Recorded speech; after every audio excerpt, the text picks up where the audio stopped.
Hey, what's up, everyone, and welcome to another episode of We Need to Talk. My guest today is not only one of my dearest friends, but she is one of the most accomplished actresses that I know. She's appeared in over 100 commercials, many well-known TV shows such as Parenthood and Bones, and a host of independent feature films. Outside of the entertainment world, she's very passionate about helping others, inspiring them through sharing her own personal stories of surviving childhood trauma and shifting their mindsets for success. She's become a vocal advocate on social media for many causes, including ones that I too am very passionate about. Ooh, we have a lot to talk about today, and I know it's going to be a great conversation. Amy Argyle, thank you for being on the show, my dear. Oh, thank you for having me. And my cat might be making a vocal appearance as well because she doesn't stop meowing. So there's animals that. Always want, or children in this case for me, always want to be in the spotlight when we need them to just chill for a second. Please. So it's fine. We welcome cats. So, Miss Amy, we've connected on social media over the last, we had this connect on social media the last year, but we've been very much so in alignment in the last year, just on about a lot of causes. But recently, you and I have really taken a vocal stance in regards to how people are reacting to Simone Biles. But I really am happy to have this conversation with you specifically because I think as Black women in this industry, we understand that there is a different view of us as a whole, right? Mm-hmm. And there's a different expectation. So what I want to ask you as a Black actress, what have you felt in terms of challenges, but also in terms of like when you walk in the room, how you feel that you already have to kind of set yourself up with how you present yourself and how you come across, because we can get into the stereotypes and all of that, but I want to know what your personal journey has been in terms of presenting yourself as a Black woman in these rooms. The biggest thing that comes up for me with that question was, and I guess it still is something that I don't want to say the word struggle, but have to deal with, is just even physically how I present, how I walk into the room. Well, now we're not really walking into rooms. I'm walking into my spare bedroom and taping. Right. But the decision, do I have curly hair? Do I have straight hair? And I remember, some years ago, I was auditioning for the lead of a pilot that Scott Foley was doing, and I loved it. But my thought was, but I had this and I used to have these conversations with myself, and I still do to an extent, but I've gotten a little bit more savvy, especially in the commercial world, because now I understand how it works a lot better. But it just I knew for that, I was like, okay, as a Black woman opposite a white man, nope, my hair has to be straight. That's the only way it's going to be palpable to America. Yeah. For this character is that my hair has to be straight. Right. And I think I even went a little over. I think I put extensions even in my hair. The pilot never got picked up, but I remember actually being in a store, I think it was Namie's or one of the stores, cosmetic stores here in LA. And I remember hearing an actress, and I don't know what her name was, but she was a Black actress that I recognized. And I remember overhearing a conversation that she was having with someone where she, through her time in television, she had figured out for each network which hairstyle as a Black woman was acceptable. And it's like, that's exhausting. 100%. It's exhausting to have to figure, everybody else, it's okay. Do I just, do I have too much makeup on, or is this outfit right? It's like, how do I present myself physically before I even get into the room to make myself more, quote unquote, acceptable. And I know that, for people who know me and for the people that don't know me, I am mixed and I am quote unquote light skin. And so I understand my privilege in that. But I think sometimes it is a surprise to some people of like, oh, you have to go through that. And it's like, yeah, even though I'm light, I still have to figure out, I'm still brown. Yeah. I'm still not white. Yeah. So I still have to think about, Okay, they're asking for a black. Okay, my hair's okay. I need to have my hair curly, but wait, I need to like let them know I have naturally curly hair. Or if it's straight, I have to I have to go through that mental jumble. Yeah. Just before I even do the audition, and that's exhausting. It is. Although now I've started to get to the I have thankfully started to get to the place where I'm like, I don't give. Can I say that word? Yes, you can. I don't give a fuck. Like, if this is how my hair is, this is how my hair is. If you can't, you don't, yes, I'll say, oh, by the way, XYZ. But like, I give less thought to, which in some ways television has, in this day and age, it's slowly evolving. And as Black women, I think there is more, one, we've had to take the lead on it, obviously, but there is more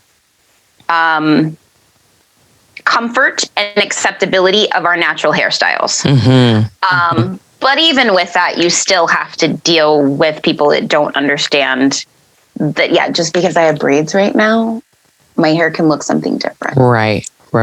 I think what's interesting is that, and what people don't realize is very debilitating to have to navigate, is what that actress said, is figuring out what version of Blackness people feel comfortable with, rather than just accepting that there are many versions and you should just take me for who I am. Right, because I'm the same person. Exactly. Whether my hair is curly, whether I have braids, whether I get faux locks, whether I straighten it, like I'm still the same person. I still do the same acting. I'm still just as talented. It doesn't matter. And people don't realize, specifically people that are not Black people, maybe other people of color go through this, but I don't think there's any other group of people that have to go through this the way that Black people do. But specifically white people will never understand that because it's never been a part of their story. They've never had to choose which version of themselves is acceptable because whiteness has always been the default for everything. Yeah. Yeah. So then when taking us out of the entertainment industry and looking at things like the situation with Simone Biles or the situation with Naomi Osaka, when we want to talk about mental health or mental illness, how do you not, even just listening to that little bit of conversation Amy and I just had about what we have to go through in terms of figuring out how we have to be acceptable to whoever we're going to be in front of, and not think that would affect our psyche in any way? Like, are you living under a rock? You know what I mean? So for Simone, the pressure that she was under and feeling, well, one, she is the greatest of all time. I don't care that she, took a step back. That doesn't just diminish her abilities in any way, shape, or form. Absolutely not. And that's what drives me crazy. It's like, oh, if you're the greatest of all time, why are you stepping out? Because she's the greatest of all time. Because she knows, hey, I already accomplished this. I did this. I'm the best. Which, by the way, she's the only athlete that's ever been docked for being too good. Which is absolutely ridiculous. There actually was a woman who I thanked her on IG on your post in the conversation that I was so wonderfully having with that individual. We all know who that individual is, but anyway. This woman who was white or appeared to be white, she pointed out the difference. She pointed that out in that, somebody like Michael Phelps, who is probably the greatest swimmer, that, oh my God, he just everything. Oh my goodness. Like nobody can reach him. Oh my goodness. But Simone, yeah. Oh, but wait, to make it fair, we need to dock her some points. Yeah. Excuse me. What? No, just give her her due. Just give her her due. Give her her due. Why is that so difficult? Why is that so hard? I mean, and it's and it's a double. She's a woman, and then she's a Black woman. So it's double. Another thing that people don't understand. There are two women in general groups that we have to navigate. We have to navigate being women, and we have to navigate being Black. And it's not an easy intersection. And even, in women's rights, there's a struggle with intersectionality as a whole. If you guys could see Amy's face right now, I know it's a podcast, but she's looking at me like, she's like, exactly. But it's such a frustrating place to be in, because I feel like Black women have this constant target on their back, but also we're not ever allowed to emote in any way, shape, or form. Oh no, because then if we do, oh, you're being aggressive. Oh, you're too much. Oh, you're being too loud. Oh, you're offending me. Oh, you're just too much. So how have you, just in your life, but even being in the entertainment industry, figured out how to respond when people say things aren't about race, when we so obviously know through our experience, whether they say it, we know it's about race? So I feel like that it was you that I brought this up to, or it was somebody that I was having a conversation with. And I did mention this. I was like, for so long, up until I would say probably the last couple years, especially last year, I didn't think in race. And in part, it was how I was raised. Although I was raised by my aunt and uncle who are both Black, race was never talked about in my home. For the most part, like we never had race conversations. And I grew up in I grew up in very white Plano, Texas. I mean, I don't know what the makeup is now, but when I lived there in white, the 80s, it's basically like it's still white.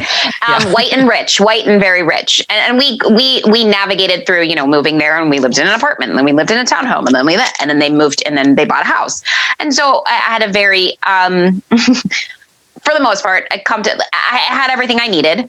There are other things, so I won't talk about childhood is a whole other story. Black lives, you led a more privileged one. And I'm in line with you in that sense as well, for sure. Yes. So, and all of my friends all the kids that I grew up with were all white. And so there was never, but like looking back, I could probably like, oh yeah, that they were probably picking on me because I was different. Or, oh yeah, I mean, the comments of, you're an Oreo, you're the whitest Black girl I know. I mean, I got that from Black and white people, but so I grew up and into adulthood not really thinking about race. But as I got more friends who were not white and started to immerse myself in social conversations and what was going on in the world, and slowly opening my eyes. And it took time for me to even really honestly be comfortable talking about race or talking about things that I did resonate with and that did bother me, because I was afraid. I would be offending like my white friends, or they wouldn't understand me, or they wouldn't it was just, so I had to navigate this. And especially then last year, it was kind of when it kind of really came to a head of like, you've been living in a fucking bubble. So now I'm like, turning point for you the last year. Was it George Floyd? Was it Breonna Taylor? Was it seeing? It was Ahmaud Arbery, actually. Ahmaud was actually the first. I don't know what it was, but it just, something clicked one day, and I was like, fuck, man. And then it sort of just, and then of course everything just then happened one after the other. Domino effect, yeah. And there was there's a lovely human, his name is Devin, and he had made a post on Instagram talking about his childhood, and he's mixed, and he grew up in Texas, completely different area. But he shared what he shared, and I'm not going to go into like what he shared, but what he shared about was very similar to what I understood my experience to be, and how sort of shielded and ignorant, and in some ways, there were definitely ways that I subconsciously and probably consciously, allowed society to shape my view of Black people, yeah, of my own people. Yeah. And so I had to really have a reckoning with that. And it's been a continual thing. And now I feel more comfortable, but I also, on the other side, I also didn't feel sort of like I belonged. The existence of being mixed is a whole other existence. That is a whole nother conversation. Right. Whereas I'm like, it's a whole nother race. Like it really is. Like it's a whole nother existence, because you are in the middle of two worlds, or whatever your racial makeup is. You're in the middle of those worlds, and figuring out how to navigate those, and kind of where you fit in. And so a lot of times I didn't feel comfortable speaking, also because I didn't know that I didn't feel comfortable. Like I didn't know that if I fit into Black community, you know what I mean? Like, so I was just like, I don't know, I'm just going to be here in my own little thing. Yeah. But now that I'm opening myself and I'm really starting to dissect, now I'm like, oh, yep. That definitely, if they were white, that wouldn't happen. Oh yeah, that definitely. So I'm able now to see it. And it's unfortunate. Now it's like, oh, Jesus, now this is what y'all been dealing with? Yeah. Like, now I understand it. So it's kind of like I've been in a white world and operated in that space.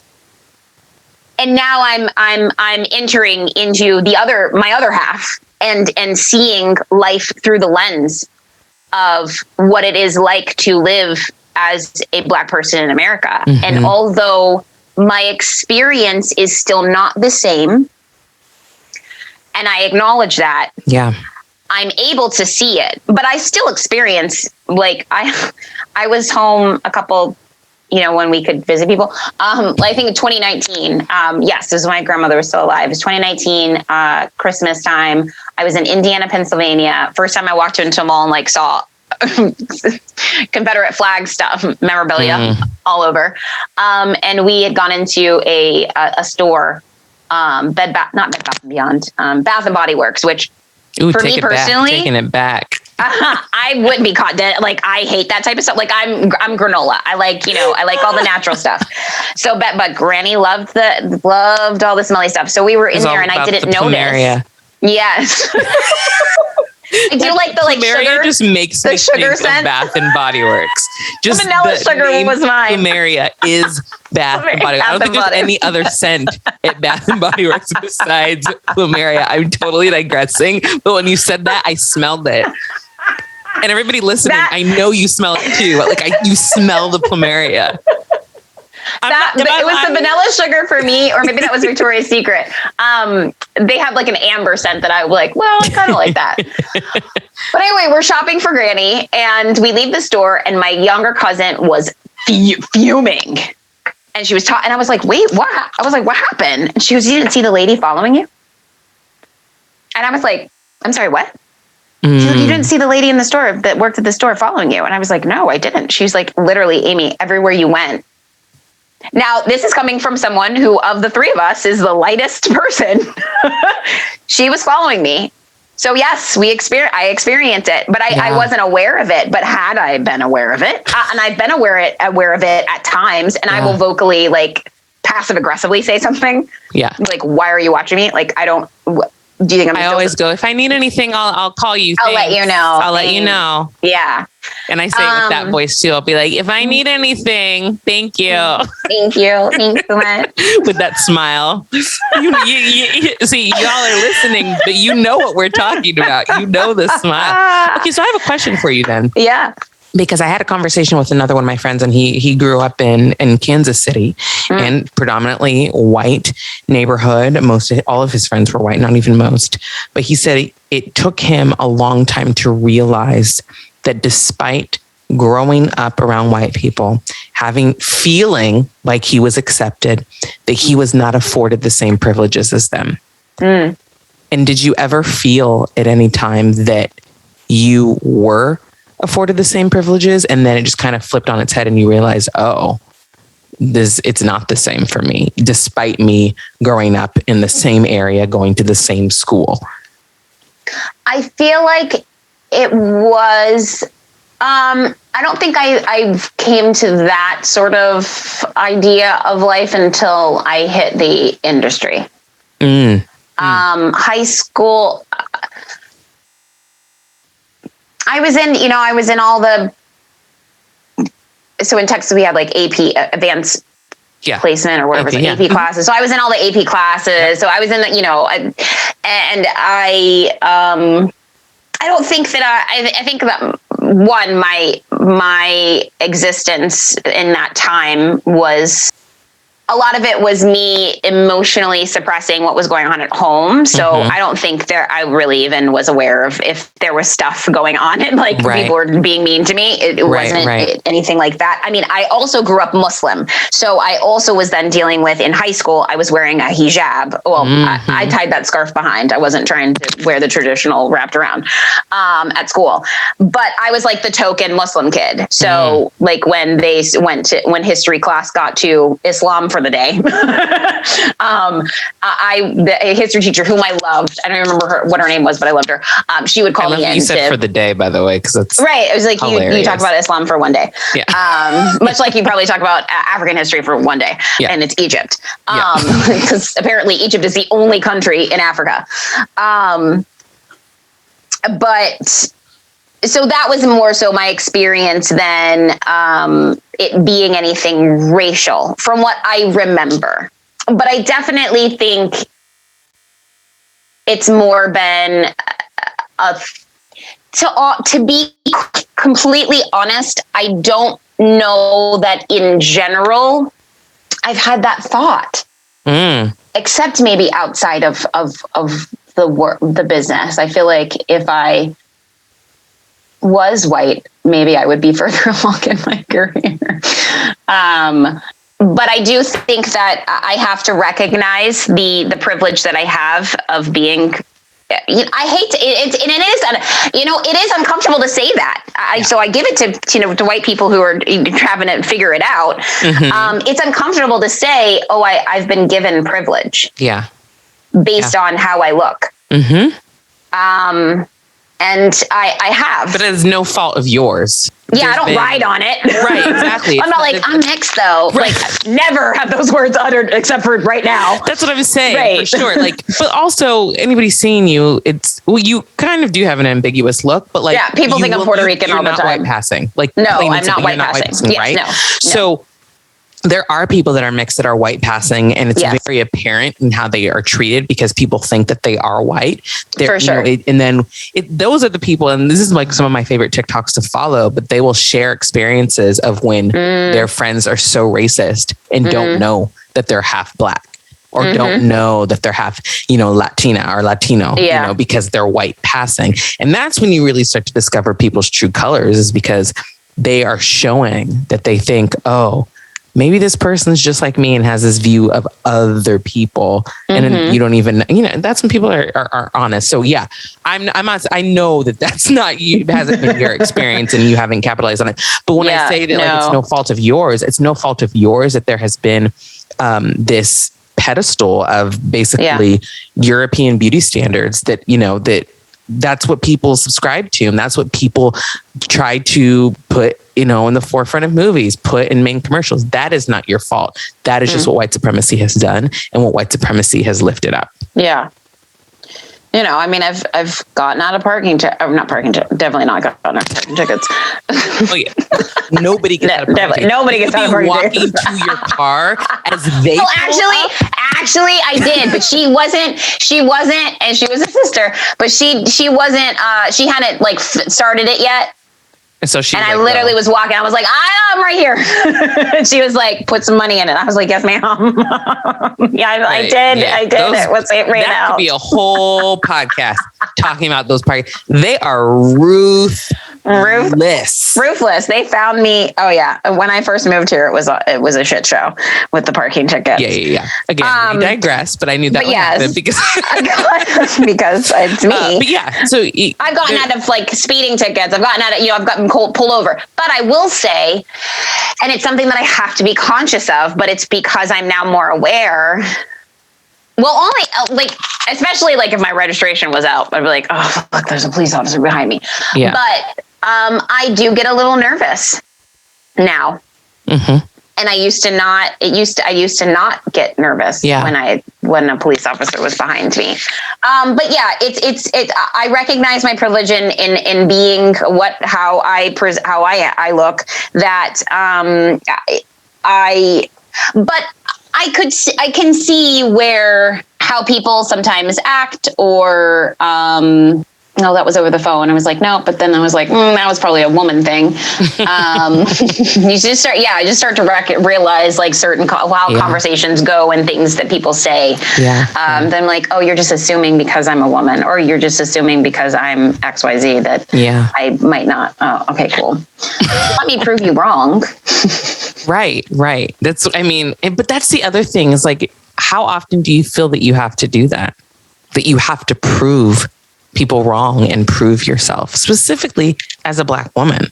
Because I think, in going back to Simone Biles, Naomi Osaka, pretty much any Black woman that has had any kind of... You just have to be better. You have to work. It's like we do have to, I feel like, work harder to be better than like your best is almost not good enough. Like you almost have to. And then I'm like, well, maybe I'm just going to be at home then. I'm getting tired.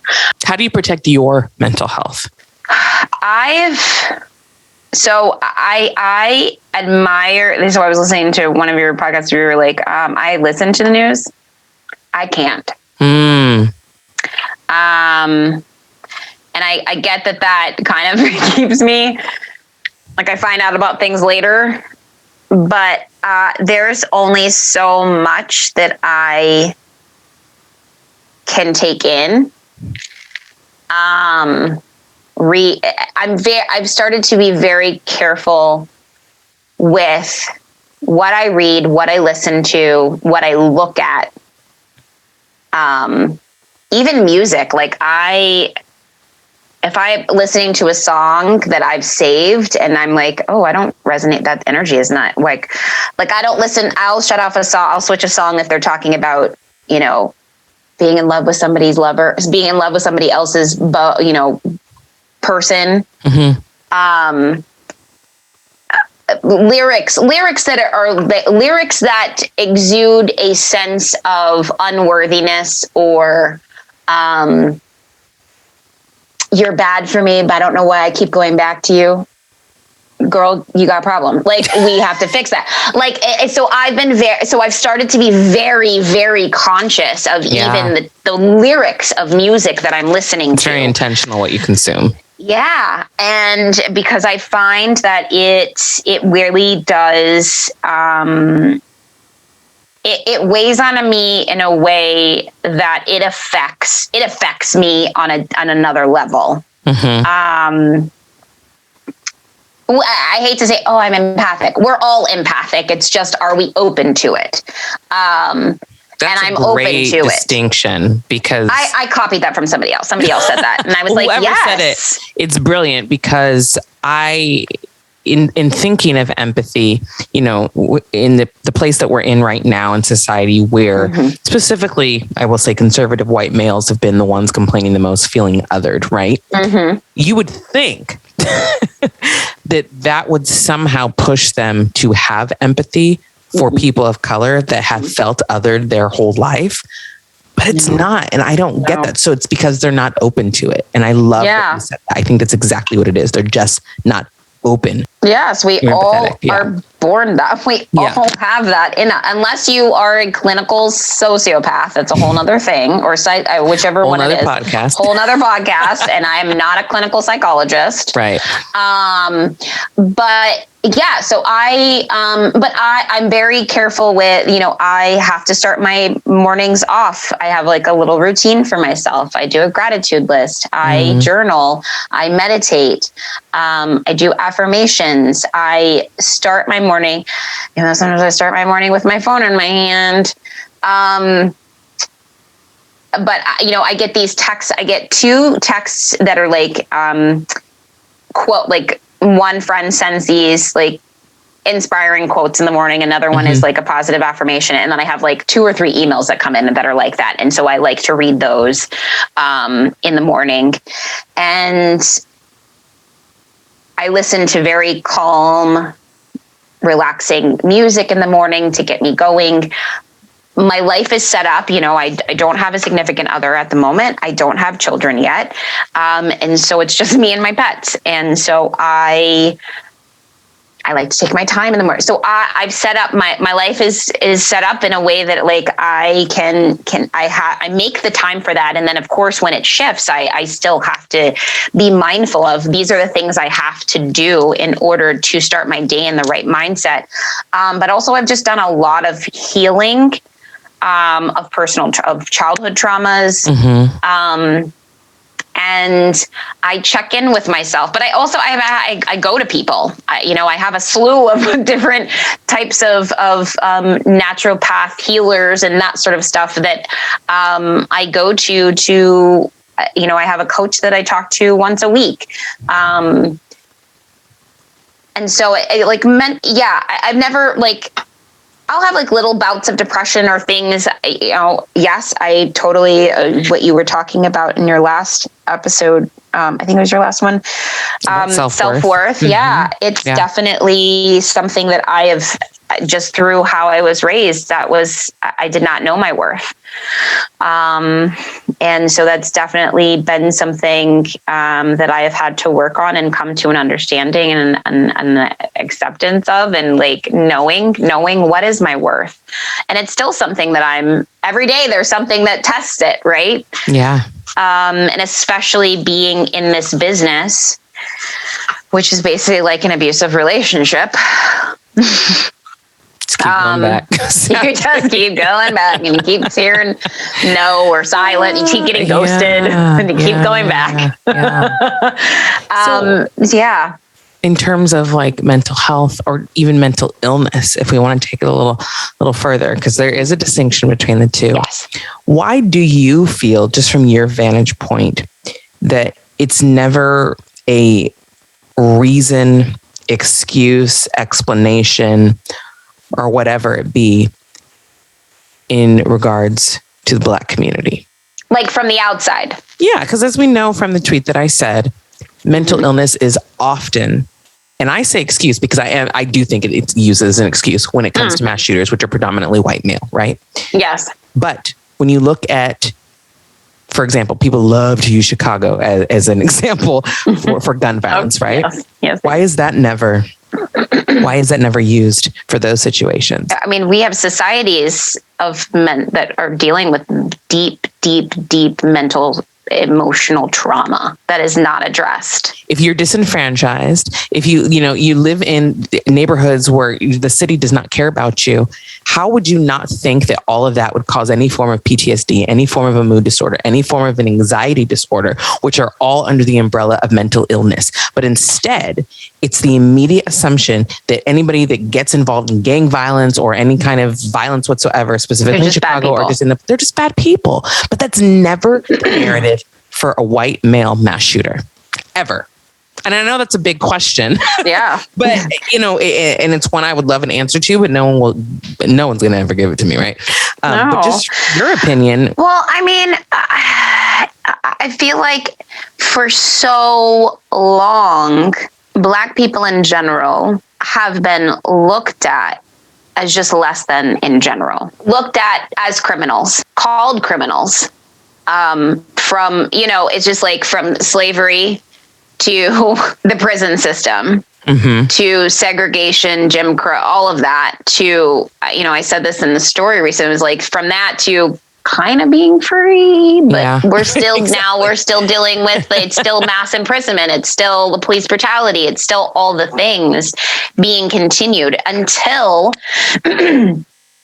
those who have created that system, until they step up and say, we've fucked up. Yeah. We have been feeding you propaganda all this time about Black communities, Black men, Black people in general, that they are just innately less than and bad people and criminals. Until that is reversed, until that is spoken about on a high, deep level, then society, I think, just is going to continue to perpetuate those thoughts. It's just still going to perpetuate that mentality about Black people in general. And so why would they throw mental health into it? That would then require some responsibility. And that would also require empathy, which they're not open to when it comes to the Black community. Yes. Well, and I love that someone right? Dun, dun, dun. We answered it. I had someone and he said that he didn't hear my full state, everything that I said, and I gave him the benefit of the doubt. But there was someone from high school who, granted, I really don't remember him. Isn't it always someone from high school? Let's be honest. always somebody from high school, always. And of course, it was a white male. Just like that. Although the dude on your IG, I think he might be Latino. I'm not sure. I couldn't tell from his IG, but it doesn't matter. He was still a male. He was still a male. Yeah. The only people that I've about women back from my comment have been white males or just males in general. Yeah. So he wrote something about, he said something positive, like, thank you for your point of view, or I admire, or something, the way that you think, or something, I forget what he said, but he said, it sounds a little like victim mentality. Something about, if we can all just love one another or something. I don't know what he said. So I was like, I'm sorry, I don't exactly understand what it is that you're referring to. And he couldn't remember. The story was then gone. And I said, all right, well, I'm going to send you a screenshot of everything that I just put in the last 24 hours, and you can tell me what it was. And he was like, oh, it was when you were talking. And I was like, okay, well, you must not have heard my entire statement. Yeah. And I reiterated it, and he was like, oh, yeah, no, I didn't. And I was like, for also the term victim mentality.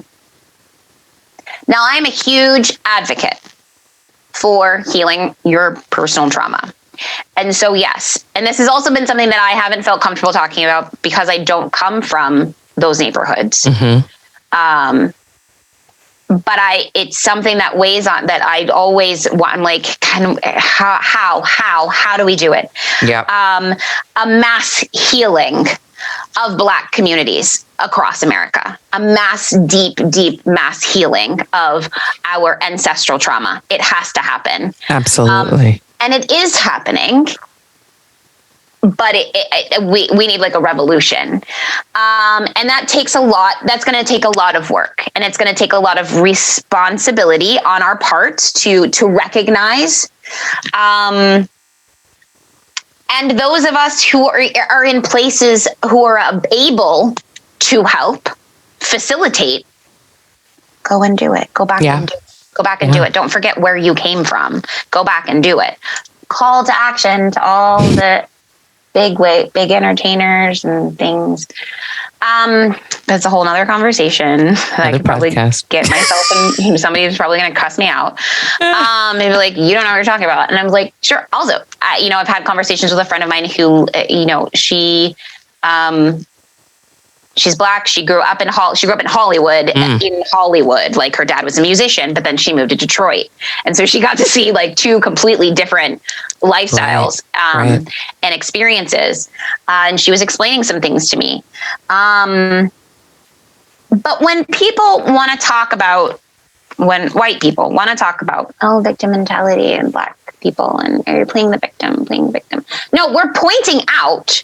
There's a difference between playing the victim and pointing out the ills.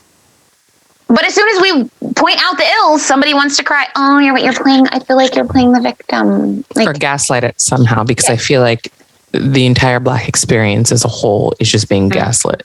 Yes. And it's like, no, it's an actual thing that exists. It's an actual thing that people are dealing with on a day-to-day basis. Just because you and I, to be quite frankly, don't deal with it on a day-to-day basis doesn't mean that it doesn't exist. It doesn't 100%. Mean that it's not real for those people. It doesn't mean that it's not real. Yeah. And so when we talk about it, listen, have empathy, don't judge. But because your ego is so, I feel like so many people, just the ego is so wrapped in, oh my God, you're offending me. Oh my God, it's not all white people. It's not all, and it's like, this isn't about your feelings right now. We're not talking about your feelings right now. We're not talking about your uncomfortability right now. We're talking about our feelings and our uncomfortability. And it is now very loud and very visible for you to see. This last year happened in the way that it did. I do think it happened in the way that it did for a very specific. It happened like cosmically planned. That people were able to really listen and really pay attention. And so that's what we're asking. Really listen and really pay attention. It's not about you. And I'm sorry that you feel uncomfortable. Just like me saying that I have privilege. Yeah, it feels uncomfortable. But I have to sit with that. Yeah. And it's also not about me. Right. In part it is because I do have these experiences, but for the most part I don't. And so I have to open myself up to understanding what the experience is. And how do I help? How do I raise my voice up as someone who is Black, but also mixed? And so I have a different experience, but how can I lend my voice to help? How can I lend my voice for people to understand what is happening and what has been happening? And for us to talk about it and be passionate about it. And hurt. That's not playing the victim. And I think that people just need to really, really, really understand that. I think one of the most important things that you just said right now is, how can I use my voice to help? And I think that is for anybody, especially allies, and people say, if they're silent, whatever, just ask, you know what I mean?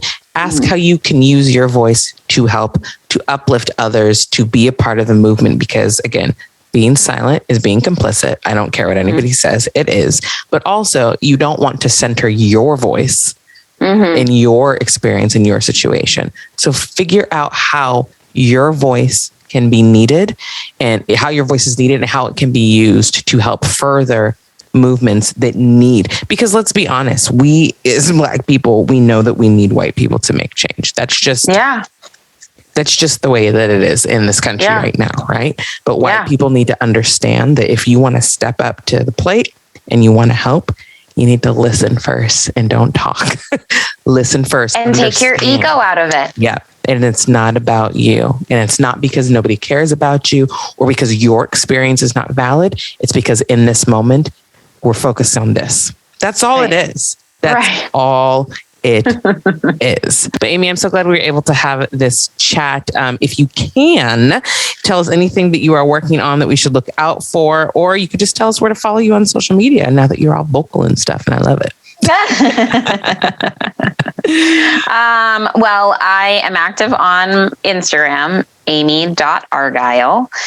It's like the pattern. I love it. I'm on Facebook, but I don't really use it. It's usually just a filter of my Instagram. And what am I working on? Well, I just recorded some episodes of I guess they're called serial podcasts, like the story podcasts. So I just finished a couple of episodes of voicing a character or some characters on a story podcast that's coming out. Very cool.